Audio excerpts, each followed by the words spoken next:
OTKIS 25mm anti-tank gun is a small anti-tank gun that was adopted by the French military in the early 1930s. During World War II, it was used by various countries, starting with the French military.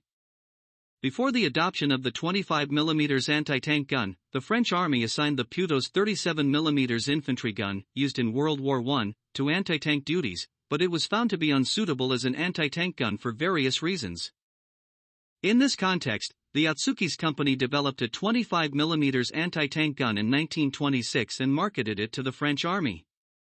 This anti-tank gun weighed 480 kilograms and was lightweight, and considering the armor of tanks at that time, the 25mm caliber was sufficient, leading to its adoption. The first production model was called M/34 or SA-34, and a few years later the developed model M/37 or SA-37 was produced. Both share common features such as a splayed gun carriage and funnel-shaped muzzle brake, but the SA-37 adopted a lightweight carriage designed at the Putos factory. Atelier de Construction de Putos, APX, has a shield that can be folded during transport, and has modified wheels. A vehicle-mounted version of the SA-35, with a shortened barrel to 47.2 caliber, was also developed and was mounted on French armored vehicles and tanks such as the Panhard 178 and Renault AMR-35, ZT2 with a one-man rotating turret, ZT3 with a fixed position on the right side of the front hull. The 25mm anti-tank gun had a muzzle velocity of 900 meters per second, and when using tungsten as the core, it had a muzzle velocity of 950 meters per second, with the ability to penetrate a 30mm armor plate inclined at 60 degrees.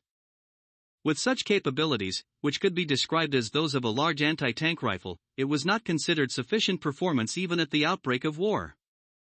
However, due to its small size and the fact that the muzzle flash was not prominent, it was difficult to detect this gun while in a concealed position.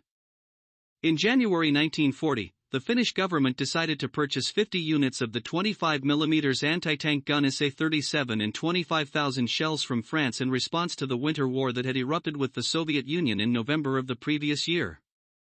The first 40 units departed France on January 22 and were deployed to the front lines, with 3 units being lost in combat.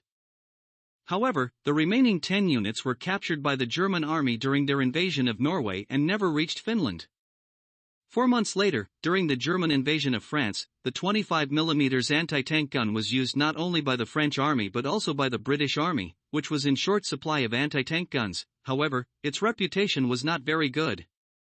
The German army, which captured many 25mm anti-tank guns during the invasion of France, gave it the designation 2.5 cm Pak 112F, and used it.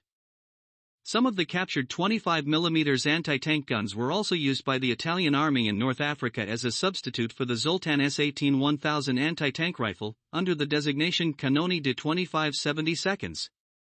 Of the captured 25mm anti-tank guns, the German army sold 200 units, 133 SA-34 and 67 SA-37, to Finland during the ceasefire period between the Winter War and the Continuation War. The Finnish army designated them as 25 PSTK/34 and 25 PSTK/37 and used them at the front until 1943. In addition, in 1935, the United States Army purchased the 25mm anti-tank gun for evaluation. It should be noted that the Japanese Navy used an anti-aircraft gun made by the same manufacturer as a prototype for the development of the Type 96 25mm anti-aircraft gun, and there is no direct relationship with this gun.